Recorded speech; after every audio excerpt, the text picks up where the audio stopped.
Hola, hola, ¿qué tal? Espero que estén muy bien. Vamos a abordar hoy un tema de física fundamental muy importante, pero antes de eso vamos a hacer la pequeña dinámica de repollo preguntón. Consiste, pues, en este caso, sacar una hoja del repollo y leer la pregunta que establece la hoja para darle respuesta. Entonces vamos a iniciar por eso.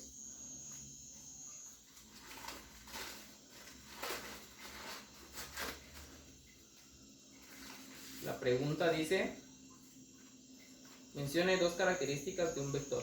Bueno, las características de un vector básicamente son dos. Primero, que tiene que tener una dirección y segundo, que tiene que tener una magnitud. Es decir, un sentido, un lugar hacia donde ir y una medida, que tan larga o que tan pequeña es la unidad del vector. Esas serían dos características de un vector. ¿Estamos? Entonces, con esta pequeña dinámica damos introducción entonces al tema, que precisamente lo que vamos a hablar es de vectores. Bueno, antes de iniciar con el tema propio, vamos a hacer un pequeño cúmulo de conocimientos previos para tener un poquito de base y un poco de sustento al momento de trabajar este tema tan importante. Entonces vamos a empezar con uno de ellos, que es el teorema de Pitágoras. El teorema de Pitágoras se aplica específicamente para una figura geométrica que es el triángulo rectángulo. Un triángulo rectángulo tiene las características de que tiene tres lados, tiene tres vértices y tiene tres ángulos, y que la suma interna de cada uno de esos ángulos mide 180 grados. Ahora, cuando hablamos de un triángulo rectángulo vamos a tener ciertos elementos muy importantes que son necesarios que sepamos identificar, porque aquí vamos a asociar un vector con un triángulo rectángulo. ¿Cuáles son esos elementos? Bueno, generalmente los nombramos con las letras A, B y C. Estas letras representan a un lado específicamente que contienen un nombre. Vamos a llamar a A cateto A B cateto B y a C como hipotenusa. Este triángulo rectángulo tiene una característica bien específica y es por ello que se desarrolló un teorema llamado Pitágoras, que fue la persona que desarrolló y demostró este teorema. ¿En qué consiste este teorema? Dice que este teorema el teorema como tal dice que el cuadrado de la hipotenusa es igual a la suma de los cuadrados de los catetos. O sea, estamos hablando de cuadrados. ¿A qué se refiere eso? Que si nosotros hacemos un cuadrado en el cateto A, hacemos un cuadrado en el cateto B y hacemos un cuadrado en el cateto C, el cateto A cuadrado y el cateto B cuadrado caben justamente dentro del cateto C. Entonces, matemáticamente se formula de la siguiente manera: hipotenusa al cuadrado es igual a al cuadrado más b al cuadrado. ¿Para qué me sirve el teorema de Pitágoras? El teorema de Pitágoras básicamente me sirve para poder hallar los lados. Puedo hallar a través del teorema de Pitágoras un cateto A, un cateto B o la hipotenusa. Pero vamos a ver que la hipotenusa en vectores se transforma y tiene otro concepto. Ahora, lo que nos va a interesar en la resolución de vectores va a ser la hipotenusa, ya que en un momento dado lo llamaremos de otra manera. La hipotenusa se calculará extrayendo la raíz cuadrada del cateto A al cuadrado más el cateto B al cuadrado. Como condición, la hipotenusa siempre debe ser mayor al valor de los dos catetos. Por ejemplo, si llevamos al cateto A 4 unidades, al cateto B 5 unidades, pues la hipotenusa tiene que ser mayor sí o sí a esas dos expresiones. Otro concepto muy importante van a ser las razones trigonométricas. Estos dos conceptos que acabamos de mencionar se aplican específicamente cuando hablamos del triángulo rectángulo, el teorema de Pitágoras y las razones trigonométricas. El teorema de Pitágoras tiene que ver específicamente con lados. Cuando hablamos de razones trigonométricas estamos hablando de la relación que existe entre lados y ángulos, es decir que aquí vamos a aplicar el concepto de ángulos. Ahora bien, las razones trigonométricas, las fundamentales, son tres: el seno, el coseno y la tangente. ¿Y qué son cada una de ellas? Pues es la relación o la comparación que existe entre un lado y otro lado. En el teorema de Pitágoras vimos que este lado se llamaba cateto A, esto se llamaba cateto B y esto se llamaba cateto C, perdón, hipotenusa. Cuando apliquemos el concepto de razones trigonométricas, estas expresiones van a cambiar su nombre, a excepción de la hipotenusa, que siempre seguirá siendo la hipotenusa. ¿Cómo es que vamos a cambiar? Primero, tenemos que tener un ángulo referencia. Este ángulo referencia me ayudará a determinar cómo se llama cada uno de los catetos. Por ejemplo, si tomamos este ángulo alfa de referencia, vamos a decir que para este ángulo, específicamente para este ángulo, nuestro cateto opuesto va a ser el cateto B y nuestro cateto adyacente será el cateto A, y que la hipotenusa seguirá siendo la hipotenusa. Ahora bien, esto va a variar si nosotros cambiamos de posición al ángulo y por ejemplo colocamos ahora nuestro ángulo acá, un ángulo de referencia acá, ¿sí? Si colocamos este ángulo de referencia acá, entonces los valores van a cambiar, porque entonces a este cateto A le vamos a llamar cateto opuesto y a este cateto B le vamos a llamar cateto adyacente. Opuesto significa que está de frente al ángulo, adyacente significa que está al lado del ángulo. Entonces, ¿cuáles van a ser esas relaciones? Entonces, cuando hablamos del seno del ángulo, estamos hablando de este ángulo específicamente, entonces vamos a hablar que el seno del ángulo es igual al cateto opuesto dividido la hipotenusa, es decir, el valor de B dividido el valor de C, cateto opuesto dentro de la hipotenusa. Cuando hablamos de coseno, vamos a hablar que va a ser igual al cateto adyacente dentro de la hipotenusa. Para este ángulo, entonces, el coseno es cateto adyacente dividido hipotenusa. Cuando hablemos de la tangente del ángulo, vamos a hablar del cateto opuesto dividido el cateto adyacente. Es decir, cateto opuesto dividido cateto adyacente. Y así se forman las tres razones trigonométricas fundamentales. En ocasiones se nos es muy difícil memorizar seno, coseno o tangente. Entonces les traigo una pequeña clave. Mencionemos la palabra SOHCAHTOA. Esta palabra me ayuda a resumir las razones trigonométricas fundamentales y lo podemos ver acá. La S significa seno, la C significa coseno y la T significa tangente. Entonces decimos, seno es igual a cateto opuesto dividido hipotenusa. Coseno es igual a cateto adyacente dividido hipotenusa. Y la tangente es igual al cateto opuesto dividido al cateto adyacente. La palabra entonces SOHCAHTOA me permite abreviar las razones trigonométricas para cuando nosotros no logremos recordar, en este caso, cuáles son las relaciones que se forman. Entonces, a grandes rasgos tenemos que recorrer estos dos conceptos fundamentales. El primero, el teorema de Pitágoras, que sirve para poder hallar lados. El segundo, las razones trigonométricas, que me relaciona un lado con un ángulo respectivamente. Muy bien, entonces, teniendo ya la introducción, teniendo ya la exploración de los conocimientos previos, vamos ahora a la ejemplificación del tema que nos interesa. Bueno, luego de haber realizado la pequeña recopilación de información o conocimientos previos, vamos a caer directamente al tema. Les decía que el tema es representación gráfica de vectores con el teorema de Pitágoras. Solo aquí destaco que vamos a ir un poco más allá. Aparte de ver cómo se representa gráficamente un vector con el teorema de Pitágoras, también vamos a determinar cuál es la resultante de un vector o de un desplazamiento definido. Cuando hablamos de resultante en vectores, estamos hablando de la distancia total que recorre cierto objeto siguiendo ciertos parámetros. Eso es resultante, o sea, la distancia la distancia total que recorre en este caso. Si estamos hablando de distancia. Ahora, para poder representar que estamos hablando de representación gráfica, vamos a recurrir a algo que en matemáticas se llama plano cartesiano. Entonces, cuando nosotros hablamos del plano cartesiano, estamos hablando de dos rectas que se cortan en un punto definido llamado origen. Esas rectas son rectas perpendiculares porque forman ángulos rectos, es decir, de 90 grados.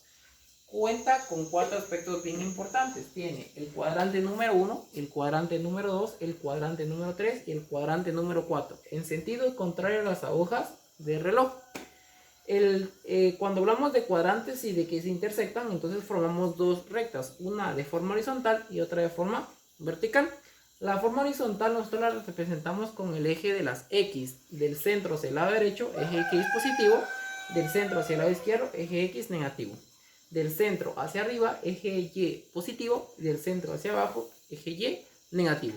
Solo que cuando estamos hablando de vectores, entonces nosotros le damos un nuevo sentido.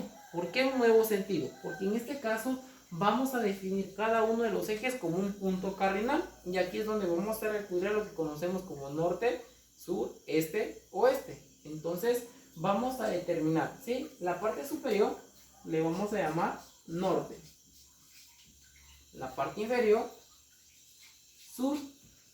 La parte del centro hacia la derecha, este. Y del centro hacia la izquierda, oeste.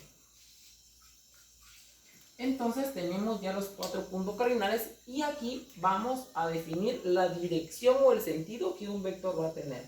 Algunos lo definen así sencillamente como el no sé, ¿sí? El no sé, porque decimos no sé, para que nos quedemos cuál es o cómo es el punto cardinal. Entonces vamos a tener presente el plano cartesiano transformado o modificado o acoplado, como queramos llamarlo, al tema de vectores como tal. Recordemos que son direcciones. Por ejemplo, si me dicen que un vector se dirige hacia el norte, me está diciendo que vamos a partir siempre del centro, y si se dirige hacia el norte, estamos diciendo que va a pasar esto, ¿sí? Se va a dirigir hacia allá. Elementos importantes de un vector: una flecha que indica la dirección, una magnitud. Aquí no le doy la magnitud, pero podríamos decir, por ejemplo, el vector de 5 centímetros se dirige hacia el norte. Ya le estamos dando una magnitud y un sentido. Puedo decir, por ejemplo, que el mismo vector ahora se dirige hacia, se me ocurre, hacia el este. Entonces vamos de aquí hacia acá, siempre partiendo del centro. Podemos también decir que este mismo vector de 5 unidades se dirige hacia el oeste. Entonces del centro hacia el lado izquierdo.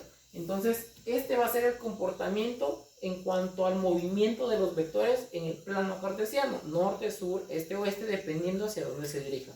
Si por ejemplo nosotros, porque puede pasar, ¿sí? Puede pasar que en un momento dado un vector parte del centro y que se dirija, por ejemplo, acá, y usted se preguntará, pues ahí ni va al este ni va al norte, entonces podemos decir que va al noreste, ¿ya? O del este al norte, dependiendo cuál sea la dirección, porque si nos dijimos del norte al este, decimos noreste. Si va del este al norte, del este al norte. O sea, esta sería la referencia, pero todo depende. Pero acá, en este tema específicamente, solo vamos a ver que parte del centro hacia cualquier punto cardinal: norte, sur, este u oeste. Entonces, así o este será el comportamiento de los vectores. Vamos con la ejemplificación directamente. Vamos a plantearlo en problemas. Estamos para que nosotros tengamos la aplicación o donde podemos ver estos sucesos físicos. El problema dice: una bicicleta se desplaza 8 kilómetros hacia el oeste del punto A al B. Luego se desplaza 6 kilómetros hacia el norte del punto B al C. Y lo que me pide hallar es el desplazamiento total de la bicicleta. Bueno, tenemos dos vectores. ¿Cómo sabemos que tenemos dos vectores? Porque tenemos dos distancias y tenemos dos magnitudes. Entonces sabemos que hay un vector y que se dirigen a ciertas posiciones o a ciertos lugares específicos. Entonces ahora vamos a hacer esa verificación, o ahora vamos a ver cuál es el comportamiento. Recuerde que el primer vector siempre parte del punto del origen, que es el punto 0,0, que es el que tenemos acá. Bueno, entonces vamos, pues dice: una bicicleta se desplaza 8 kilómetros hacia el oeste. 8 kilómetros hacia el oeste. Entonces vamos a determinar lo siguiente. Damos de cuenta que este es el vector de 8, entonces se dirige 8 hacia el oeste. Entonces observemos que este vector ahora aquí tiene, en este caso, ya su magnitud, que es de 8, o sea, tiene una magnitud de 8. Luego dice, llegando a este punto, del punto A al B, ¿sí? De A al B, vamos a llamar aquí punto A, y aquí le llamamos punto B, que es a donde llega. Luego dice, luego se desplaza 6 kilómetros hacia el norte. O sea, llegando acá, no regresamos al origen porque ya se desplazó. Llegando acá, se dirige 6 kilómetros hacia el norte, es decir, de aquí hacia arriba. Entonces vamos a decir que este es nuestro segundo vector, llamémosle vector A, vector B, perdón. Ese sería el vector B, que se dirige el punto B hacia el C. Entonces el siguiente vector estaría acá. Entonces formamos ya nuestros pequeños vectores. Ahora, si nosotros venimos y trazamos una recta, hacemos el trazo de una recta, formamos lo que conocemos como un triángulo rectángulo y formamos prácticamente lo que es el teorema de Pitágoras. Entonces, la representación gráfica de vectores aplicando el teorema de Pitágoras es esto: solo tendría que trazar la línea y ya me queda como un triángulo rectángulo y podría aplicar el teorema de Pitágoras. Ahora, ¿qué es lo que vamos a hacer? Dice, halle el desplazamiento total de la bicicleta. Cuando hablamos del desplazamiento total, nos estamos refiriendo a la distancia que hay desde el punto A hasta el punto C, que es donde terminó su recorrido de esta bicicleta, ¿sí? Del punto A al punto C. Siguiendo todo este recorrido, quiero saber cuál es el desplazamiento total, a lo que llamamos resultante, y es la línea horizontal que va de A hacia C. Entonces, ahora vamos a hacer el proceso numérico para saber cuál es ese resultado. Y vamos a hacer lo siguiente. Primero, vamos a hacer una pequeña gráfica de lo que sucede acá. Vamos viendo, tenemos punto A, B y C. Entonces vamos punto A, punto B y tenemos punto C. Entonces el desplazamiento de esos vectores fue el siguiente: del punto A hacia el punto B, ¿sí? Este fue el primer desplazamiento. Luego del punto B hacia el punto C, este fue el desplazamiento. ¿Cuáles? Las direcciones ya las tenemos, de A hacia B y de B hacia C. ¿Cuáles fueron las magnitudes de esos desplazamientos? Dice que de A hacia B, o sea, hacia el oeste, es de 8 kilómetros. Entonces colocamos 8 kilómetros. Y dice que de B a C es de 6 kilómetros. Entonces colocamos 6 kilómetros. Muy bien. Y lo que queremos determinar, voy a hacer la línea punteada solo para que podamos ver la diferencia entre cada uno de los vectores. Entonces ahora lo que queremos hallar prácticamente es la resultante. Lo que les decía, lo que me queda de A hacia C. Entonces queremos hallar este vector resultante y esto es justamente lo que desconocemos. ¿Sí? Sería el vector resultante. Lo podemos representar con la letra R y una flecha hacia arriba que significa vector. Llamémosle a este vector A, una flecha hacia arriba, y a este vector B, una flecha hacia arriba, ¿sí? Para que tengamos ahí las referencias respectivas y no nos perdamos, ¿sí? Solo voy a borrar un momento esto porque siento que ocupa mucho espacio. Muy bien, entonces, ¿cómo vamos a hacer para poder definir esa solución? Si nos damos cuenta, es un triángulo rectángulo. Entonces vamos a caer al teorema de Pitágoras. Recordemos que el teorema de Pitágoras nos sirve para poder determinar la O. Si lo asociamos con el teorema de Pitágoras, esto sería un cateto, este sería otro cateto, y este sería la hipotenusa, solo que ahora le llamamos primer vector, segundo vector y vector resultante. Entonces vamos a aplicar el teorema de Pitágoras para hallar la resultante. Y la resultante va a ser lo siguiente. Dice que la resultante de este vector R va a ser igual a el cateto, o sea, el vector A al cuadrado, ¿sí? El vector A al cuadrado más el vector B al cuadrado. Y a eso le tenemos que extraer la raíz cuadrada. ¿Estamos? Esa sería la fórmula acoplada a vectores. Entonces hacemos la sustitución. El vector resultante va a ser igual a la raíz cuadrada de, sustituimos los valores respectivos. El vector A vimos que tiene una magnitud de 8. Entonces decimos 8.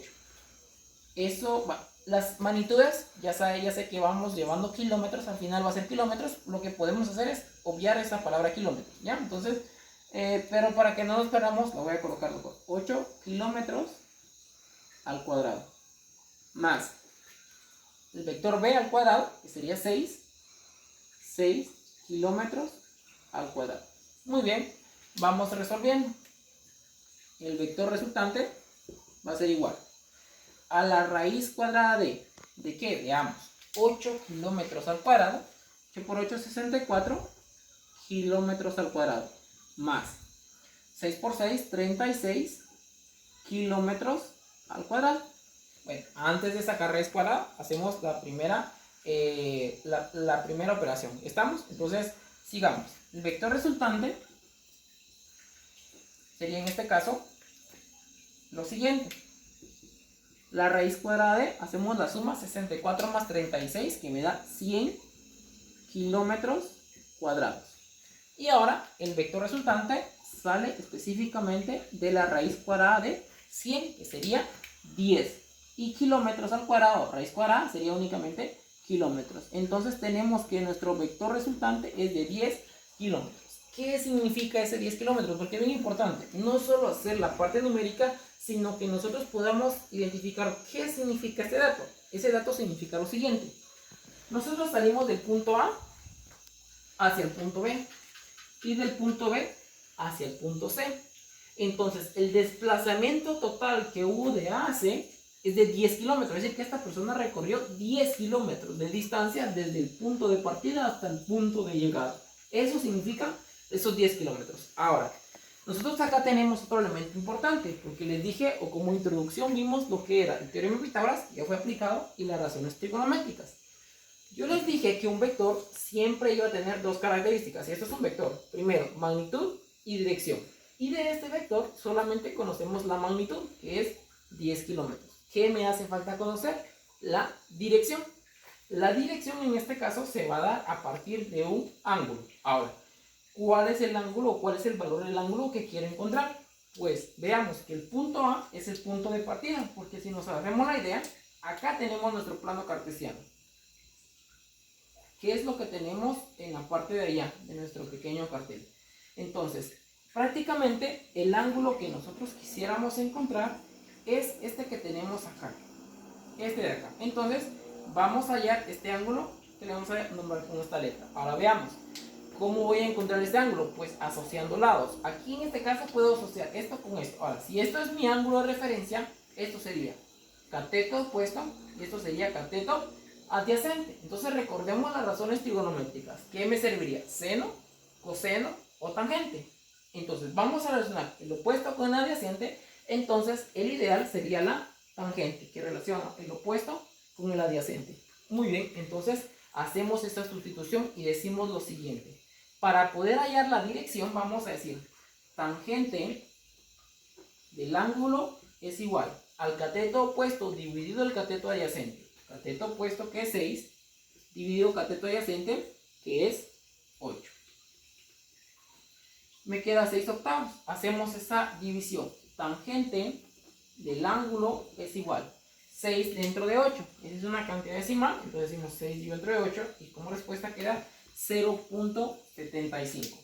Bueno, ahora sabemos que 0.75 es el resultado de la tangente. Ahora, esto no me da una dirección porque esto es un número decimal y la dirección me la da un ángulo. ¿Qué vamos a hacer entonces? Tangente inversa. Entonces decimos tangente inversa del ángulo va a ser igual a, entonces colocamos en nuestra calculadora Shift tangente inversa de 0.75 y me queda como respuesta 36 grados con, bueno, 36.86 grados. Entonces ya tenemos las dos soluciones. Sabemos que ese vector tiene una resultante de 10 kilómetros y tiene una dirección de 36.86 grados. Entonces esta sería la aplicación para este primer ejemplo. Bueno, vamos entonces ahora ya con el segundo ejemplo. Esto ya va a ser un ejercicio para ustedes, un ejercicio tipo acompañamiento para que ustedes puedan darle solución y ya luego pues caer a la respuesta final. Entonces, por favor, intentándolo hacer y mientras verificamos los procesos. Bueno, vamos a ver entonces ahora cuál es el planteamiento que le damos a este problema. Dice, un avión vuela hacia el norte a 90 metros por segundo. Un fuerte viento sopla hacia el este a razón de 20 metros por segundo y desvía su rumbo. Halla la velocidad para un observador en la Tierra. Bueno, si estamos primero para identificar el punto de partida, que es el 0,0. O sea, esta sería en teoría la Tierra, si nosotros nos imaginamos ese esquema, ¿sí? Porque obviamente el avión pues parte del suelo. Entonces esta sería la Tierra. Y dice que se dirige al norte a 90 metros por segundo. ¿Sí? Norte hacia arriba, del centro hacia arriba. Tenemos ya su dirección y su magnitud. Su dirección es, como les decía, entonces ya está la representación gráfica en nuestro vector, en nuestro problema número 2. Entonces ahora lo vamos a hacer de forma numérica para determinar cuáles son los valores reales. Entonces, haciendo los puntos de referencia, dijimos que teníamos el punto A, el punto B y el punto C. ¿Ya? El vector A parte de A hacia P. Ahí no decía punto, pero yo lo hago o lo hacemos para tener un mejor orden. Y el vector de A a B tiene una magnitud de 90 metros por segundo. Luego se desplaza de B hacia C. Y de B hacia C se desplaza con una velocidad de 20 metros por segundo. Queremos averiguar entonces cuál es la velocidad para un observador que se encuentra en la Tierra. Es decir, esta velocidad de acá.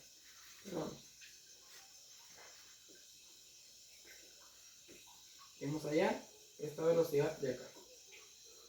Pero aparte de ella, que es la resultante, aparte de ella la velocidad, recuerde que el vector tiene magnitud y dirección. Magnitud será el valor resultante y la dirección pues será el ángulo que encontremos. Vamos a iniciar con la resultante. Vamos a acoplarlo obviamente al teorema de Pitágoras y sería de la siguiente manera. La resultante de este vector va a ser igual a la raíz cuadrada del vector A al cuadrado más el vector B al cuadrado, y a todo eso le extraemos raíz cuadrada. Sustituyendo datos, el vector resultante es igual a la raíz cuadrada de, observemos de qué, del vector A al cuadrado, que sería 90 metros por segundo. Solo para hacer un poco más fácil vamos a obviar de momento las dimensionales, pero sabemos que al final tiene que ser metros por segundo. Entonces solo vamos a colocar 90 al cuadrado más B al cuadrado, igual solamente tomamos el valor numérico que sería 20 al cuadrado. Ahora vamos a resolver. Dice que la resultante va a ser igual a la raíz cuadrada de 90 al cuadrado sería 8100 más 20 al cuadrado sería 400. Al hacer la suma, la resultante va a ser igual a la raíz cuadrada de 8100 más 400 serían 8500. Y ahora vamos a determinar la raíz cuadrada de 8500. Entonces el vector resultante va a ser igual a raíz cuadrada de 8500. Y eso es igual a 92.19. Entonces decimos 92.19, pero recordemos que estos son metros por segundo. Entonces ya tenemos la magnitud de este vector, que es 92.19. Recordemos al inicio, les decía las características que tenía un triángulo rectángulo. Les decía que la hipotenusa siempre iba a ser mayor a los dos catetos. Y en los dos ejemplos que hemos visto, en el ejemplo y en el ejercicio, esa condición se ha cumplido. El resultante o el vector resultante siempre ha sido mayor a los dos catetos. En este caso 92.19 es más grande que 90. Entonces eso significa que vamos bien. Ahora, para finalizar, vamos a determinar cuál es la dirección de ese vector. Entonces, veamos. Hacemos acá. Cateto opuesto dividido cateto adyacente. El opuesto y el adyacente lo relaciona a la tangente. Entonces, vamos a hablar de la tangente. Dice entonces, tangente del ángulo es igual al cateto opuesto dividido cateto adyacente. Cateto opuesto que es 20, cateto adyacente que es 90. ¿Sí? Vamos un poquito rápido para agilizar los procesos. Decimos, tangente del ángulo es igual 20 dividido entre 90, vamos a determinar cuál es ese decimal, 20 entre 90 y me da 0.2 periódico. Entonces ahora vamos a determinar el valor del ángulo, o sea, extrayendo tangente inversa. Tangente inversa del ángulo va a ser igual entonces, y eso ya me va a determinar cuál es mi valor. Entonces sacamos tangente inversa del ángulo y eso es igual a 12.51 grados. 12.51 grados. Significa entonces que tenemos como la magnitud de la resultante 92.19 y como la dirección 12.51 grados. Entonces esta sería la solución de nuestro ejercicio número 2. Muy bien, entonces ya trabajando los dos ejercicios, pues a ustedes les corresponde trabajar unos ejercicios que se les van a proporcionar. Bueno, luego de haber resuelto los ejercicios, pues ya le queda a ustedes como tarea la hoja de trabajo. Entonces, espero que se hayan comprendido el tema. Muchas gracias por su atención y será para la siguiente clase. Que tengan un feliz día.